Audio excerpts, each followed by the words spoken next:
न रहो न निराश करो मन को, कुछ काम करो, जग में रहकर कुछ नाम करो। नमस्कार मेरे विद्यार्थी मित्रों, मैं हूं कविता कौशिक। आज आपके समक्ष प्रस्तुत हूं कुछ नया लेकर। आज हम शुरू करने जा रहे हैं क्लास 12 हिंदी वितान के सभी एमसीक्यूज वीडियो। तो इससे पहले हमने आरोह बुक के एमसीक्यूज वीडियो कंप्लीट किए हैं। वो एमसीक्यूज टेस्ट सीरीज अगर आपने नहीं देखी है तो आप देख सकते हैं और अपनी तैयारी को परख सकते हैं। सभी बच्चों की डिमांड पर हम शुरू करने जा रहे हैं वितान को। वितान का आज पहला चैप्टर सिल्वर वेडिंग के महत्वपूर्ण एमसीक्यूज मैं लेकर प्रस्तुत हूँ।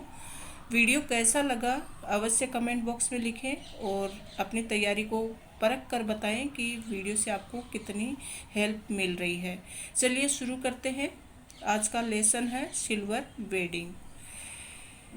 इसका पहला महत्वपूर्ण प्रश्न, यशोधर बाबू अपने बच्चों तथा पत्नी से क्या चाहते थे? पैसा, सम्मान, परंपराओं का पालन, मुक्ति। तो सिर्फ वो सम्मान चाहते थे, उनको न पैसे की ज़रूरत थी और न ही किसी प्रकार की मुक्ति की ज़रूरत थी। तो यशोधर बाबू अपने बच्चों तथा पत्नी से सम्मान की उम्मीद करते थे। सिल्वर वेडिंग पाठ के लेखक का नाम क्या है? तो सिल्वर वेडिंग पाठ के लेखक का नाम मनोहर श्याम जोशी है। सिल्वर वेडिंग कहानी के कथानायक का नाम क्या है? तो सिल्वर वेडिंग कहानी के कथानायक का नाम यशोधर बाबू। यशोधर बाबू आप किसको अपना आदर्श मानते थे? यशोधर बाबू किशनदा मतलब उनके भाई थे, उनको अपना आदर्श मानते थे। यशोधर बाबू सर्वप्रथम किस पद पर नियुक्त हुए? बॉय सर्विस क्लर्क, सहायक क्लर्क, सेक्शन ऑफिसर। तो बॉय सर्विस की पोस्ट पर नियुक्त हुए थे। यशोधर बाबू का पूरा नाम क्या था? तो यशोधर बाबू का पूरा नाम वाई.डी. पंत था। यशोधर बाबू के विवाह की कौन सी वर्षगांठ मनाई गई? तो 20वीं, 30वीं, 25वीं, 40वीं। यशोधर बाबू के विवाह की 25वीं शादी की सालगिरह मनाई गई थी। दफ्तर के बाबुओं को अपनी सिल्वर वेडिंग के लिए यशोधर बाबू ने कुल कितने रुपए दिए? दफ्तर के बाबुओं को अपनी सिल्वर वेडिंग के लिए यशोधर बाबू ने कुल कितने रुपए दिए? 10, 15, 20, 30। तो सभी बाबुओं को, दफ्तर के बाबुओं को यशोधर बाबू ने 30 रुपये दिए। लेखक ने यशोधर बाबू को किशनदा का कौन सा पुत्र कहा है? तो लेखक ने यशोधर बाबू को किशनदा का मानस पुत्र कहा है। यशोधर बाबू मूलतः कहाँ के रहने वाले थे?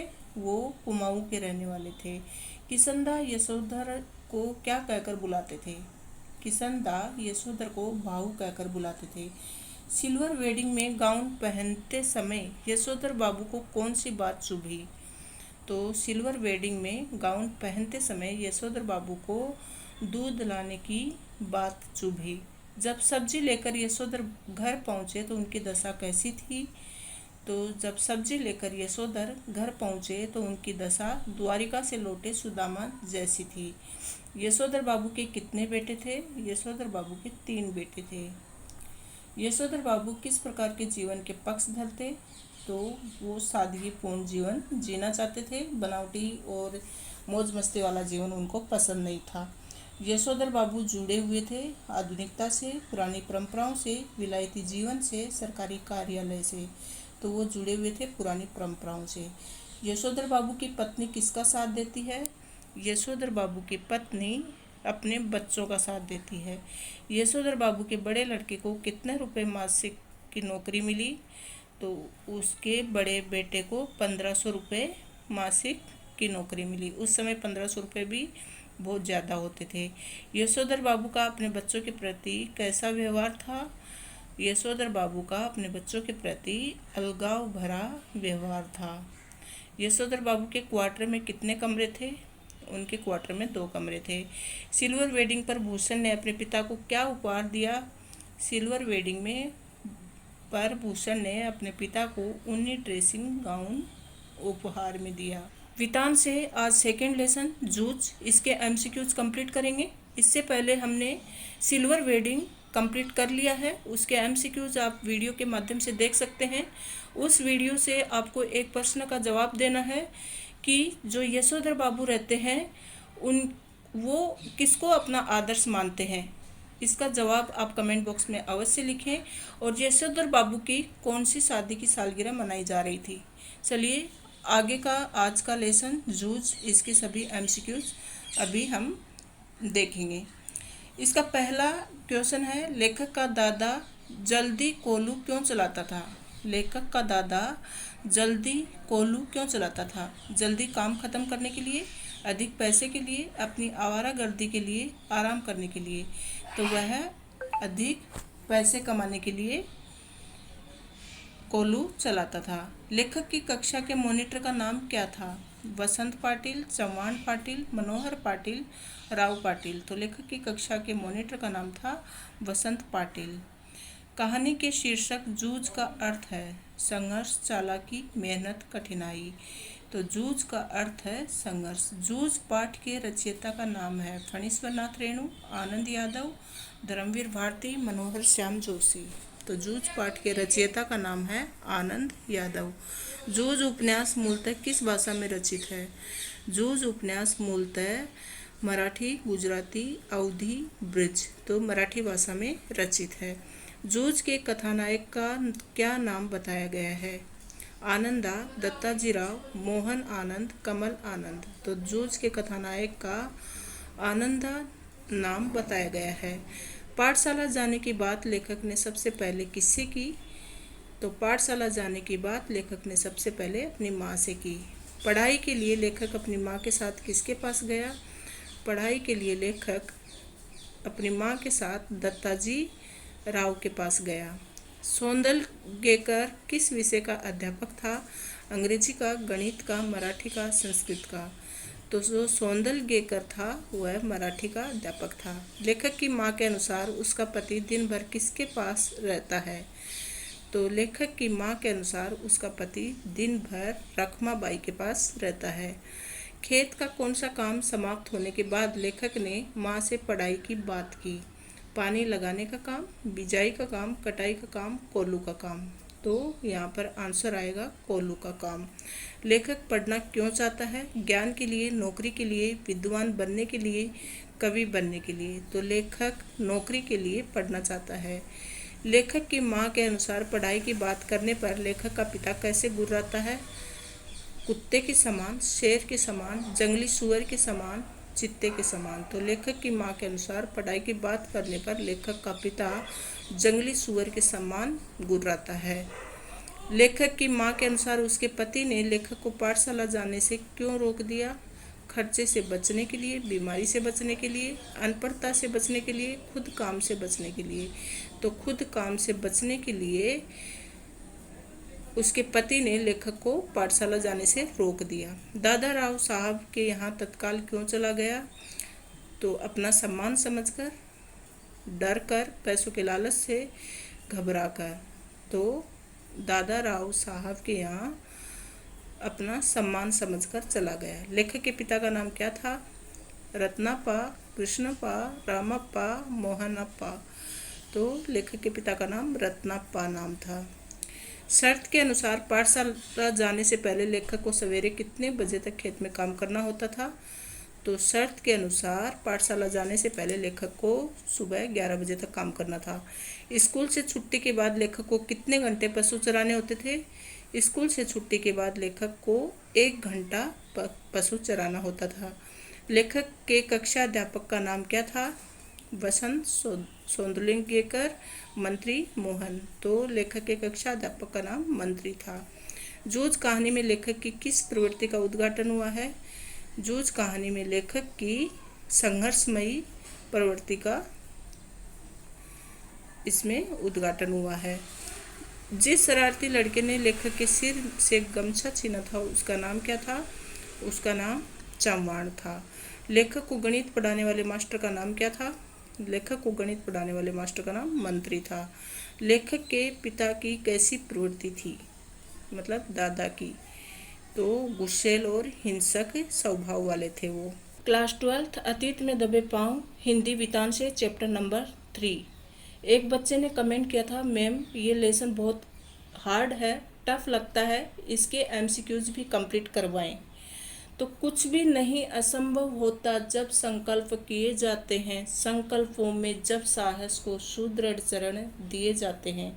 बच्चे, आपकी डिमांड पर आज का हिंदी वितान का चैप्टर नंबर 3 अतीत में दबे पांव लेकर आज मैं आपके समक्ष प्रस्तुत हूँ। लेसन को एमसीक्यूज के माध्यम से और अधिक समझने का प्रयास करेंगे।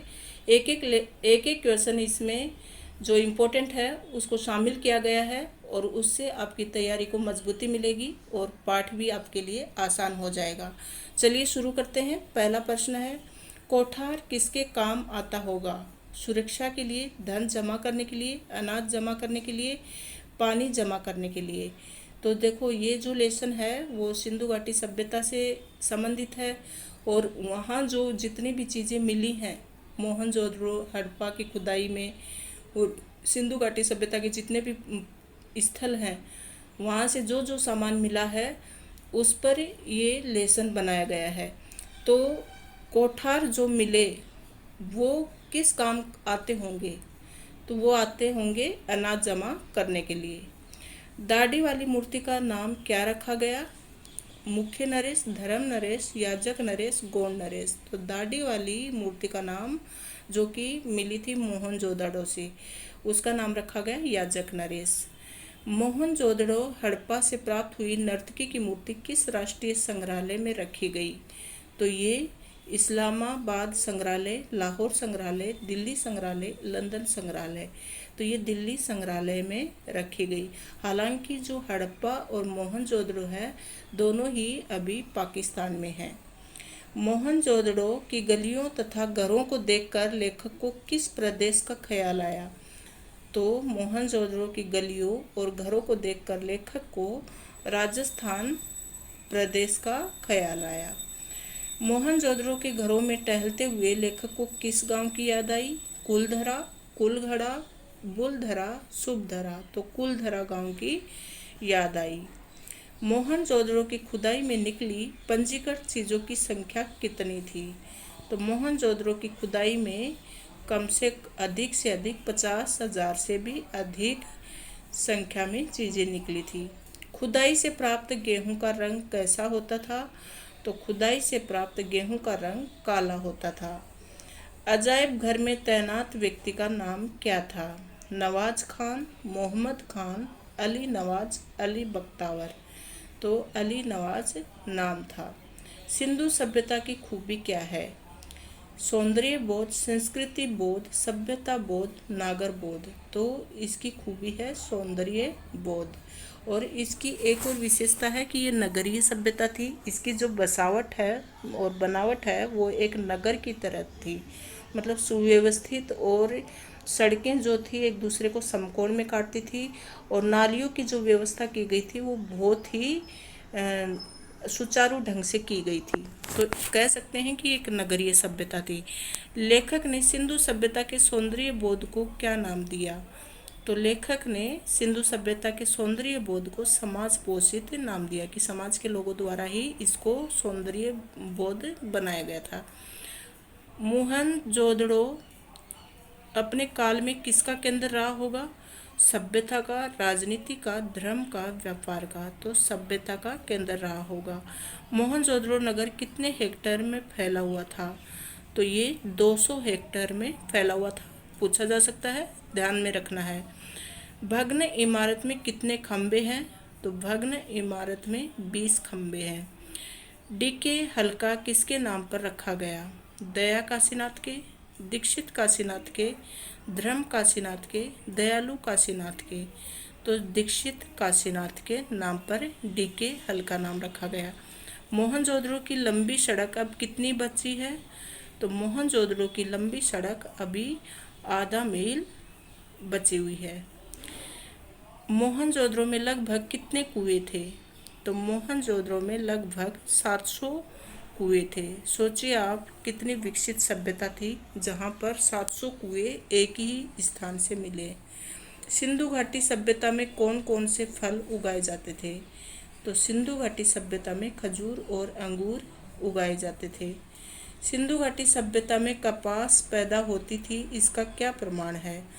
तो देखिए, सूती कपड़े के अवशेष मिले हैं, जिससे पता चलता है कि वहाँ पर कपास की भी पैदावार होती थी, क्योंकि बिना कपास के तो सूती कपड़ा बन नहीं सकता। अतीत में दबे पांव नामक पाठ के रचयिता का नाम क्या है? अतीत में दबे पांव, इस पाठ के रचयिता हैं ओम थानवी। ध्यान में रखना है। लेखक के अनुसार मोहनजोदड़ो की आबादी लगभग कितनी थी? तो लेखक के अनुसार मोहनजोदड़ो की आबादी 85,000 थी। ये भी इम्पोर्टेंट प्रश्न है, पूछा जा सकता है। मोहनजोदड़ो का नगर कितने हजार साल पहले का है? तो आज से 5,000 साल पहले का है। मोहनजोदड़ो की मुख्य सड़क की चौड़ाई कितनी है? तो मुख्य सड़क की चौड़ाई 33 फीट है। आप सोचिए 33 फीट कितना चौड़ा होता है। तो इतनी मुख्य सड़क की जो चौड़ाई थी वो 33 फीट चौड़ी थी। मोहनजोदड़ो की सभ्यता और संस्कृति किसकी शोभा बढ़ा रहे हैं? लाहौर की, दिल्ली की, लंदन की, अजायब घर की? तो ये शोभा बढ़ा रहे हैं अजायब घर की। मोहनजोदड़ो के सबसे ऊंचे चबूतरे पर क्या विद्यमान है? तो मोहनजोदड़ो के सबसे ऊंचे चबूतरे पर बौद्ध स्तूप विद्यमान है। बौद्ध स्तूप कितने फुट ऊंचे चबूतरे पर निर्मित है? तो ये 25 फुट ऊंचे चबूतरे पर निर्मित है। चबूतरे पर किसके कमरे बने हुए हैं? चबूतरे पर भिक्षुओं के कमरे बने हुए हैं। राखलदास बनर्जी यहाँ पर किस वर्ष आए थे? तो राखलदास बनर्जी सन 1922 ईस्वी में यहाँ पर आए थे। राखलदास बनर्जी कौन थे? तो ये पुरातत्ववेत्ता थे। पुरातत्ववेत्ता कौन होते हैं? जो कि मतलब पुरानी चीज़ों से संबंधित होते हैं, जैसे खुदाई से या फिर कोई स्थल से या फिर कोई वस्तुएं जो कि मिली हैं पुराने समय में, उनसे संबंधित होते हैं। मोहनजोदड़ो को नागर भारत का सबसे पुराना क्या कहा गया है? तो मोहनजोदड़ो को नागर भारत का सबसे पुराना लैंडस्केप कहा गया है। मोहनजोदड़ो के वास्तुकला की तुलना किस नगर के साथ की गई? तो मोहनजोदड़ो के वास्तुकला की तुलना चंडीगढ़ से की गई है। मोहनजोदड़ो से सिंधु नदी कितनी दूरी पर बहती है? तो मोहनजोदड़ो से सिंधु नदी 5 किलोमीटर की दूरी पर बहती है। दक्षिण में टूटे फूटे घरों का जमघट किसकी बस्ती मानी गई है? तो दक्षिण में जो टूटे फूटे घरों का जमघट था वो कामगारों, मतलब जो मजदूर लोग थे, उनकी बस्ती मानी गई है। महाकुंड कितना फुट लंबा है? तो महाकुंड जो है वो 40 फुट लंबा है। महाकुंड की चौड़ाई कितनी है? 25 फुट चौड़ी है।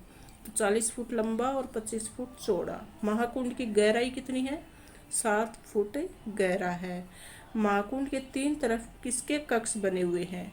तो साधुओं के कक्ष बने हुए हैं। उत्तर में 2 प्रांत में कितने स्नानगृह हैं? तो उत्तर में 8 स्नानगृह हैं, स्नानघर हैं। कुंड के पानी के प्रबंध के लिए क्या व्यवस्था है? तो कुंड के पानी के प्रबंध के लिए कुएं बनाए हुए। क्लास 12 आज का हमारा लेसन है डायरी के पन्ने, हिंदी वितान चैप्टर नंबर 4। लेसन का नाम डायरी के पन्ने। इससे पहले आपको ये बताना है कि जो हमने पिछला वीडियो देखा अतीत में दबे पांव, उसके लेखक का नाम क्या है वो आपको कमेंट बॉक्स में बताना है।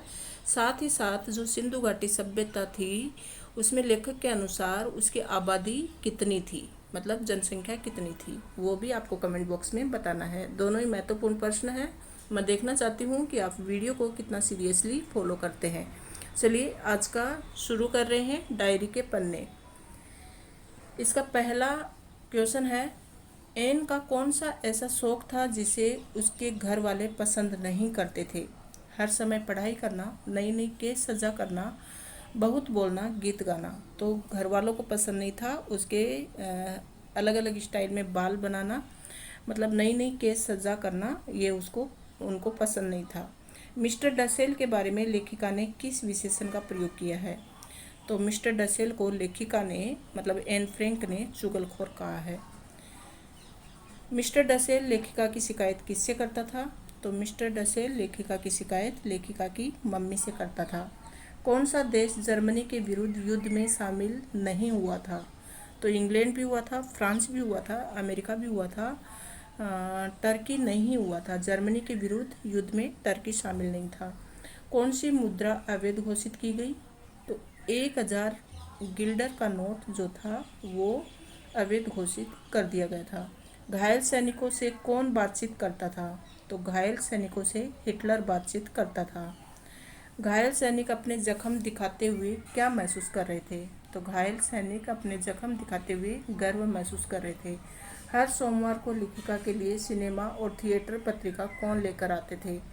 हर सोमवार को लेखिका के लिए सिनेमा और थिएटर की जो पत्रिका थी वो मिस्टर कुगलर लेकर आते थे। किसको जन्मजात किसको जन्मजात बहादुर कहा गया है? हिटलर को, चर्चिल को, विल्सन को, मिस्टर वान को। तो चर्चिल को जन्मजात बहादुर कहा गया है। एन किन को मूर्ख समझती है? मिसेज वान और मिस्टर डसेल को। मिस्टर वान और मिसेज वान को, मिस्टर डसेल और मिसेज डसेल को, मार्गोट को या मिसेज वान को। तो एन जो मूर्ख समझती है वो है मिसेज वान और मिस्टर डसेल को। एन किसको शांतिदायिनी और आशादायिनी मानती है? तो एन प्रकृति को शांतिदायिनी और आशादायिनी मानती है। युद्ध के समय ब्लैक मार्केट में जूते का नया थैला कितने का मिलता था? तो युद्ध के समय ब्लैक मार्केट में जूते का जो तला था वो 7.50 गिल्डर का मिलता था। मिस्टर डसेल किस कारण से लेखिका से खफा था, मतलब नाराज था? तो मिस्टर डसेल जो है वो नाराज था तकिया उठाने के कारण। 13 जून 1944 को एन कितने वर्ष की हो गई थी? तो 13 जून 1944 को एन 15 वर्ष की हो गई थी। जन्मदिन पर एन को क्या मिले थे? जन्मदिन पर एन को बहुत सारे उपहार मिले थे। एन ने पीटर को किस प्रकार का व्यक्ति कहा? एन ने पीटर को घुनना व्यक्ति माना है। एन फ्रैंक ने डायरी का आरंभ किस तिथि से किया? अच्छा प्रश्न है। तो एन फ्रैंक ने डायरी का आरंभ 8 जुलाई 1942 को किया था।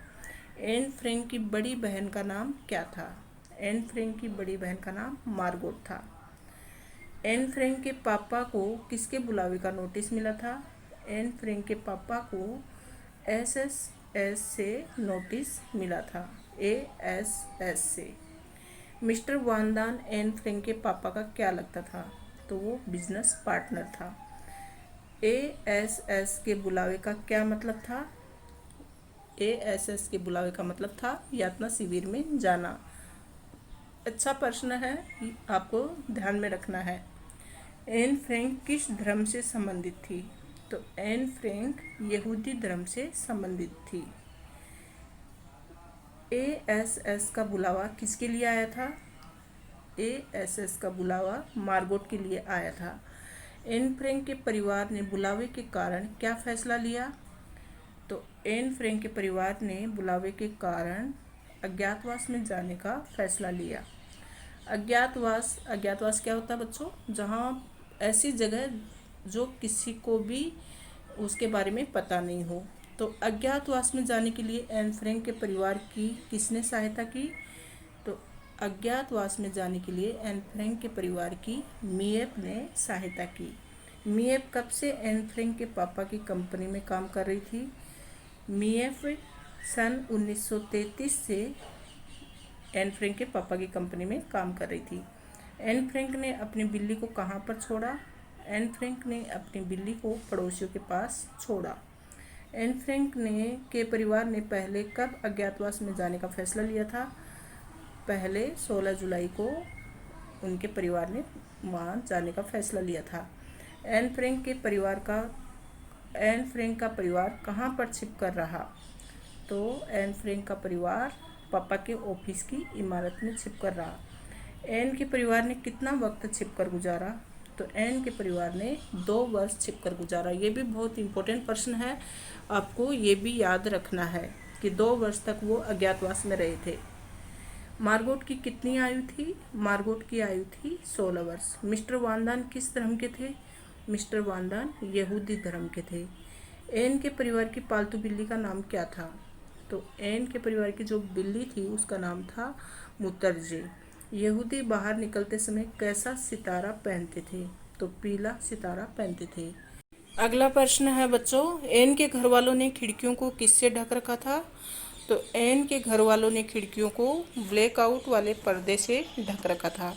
एन को किसका लंबा उपदेश सुनना पड़ता था?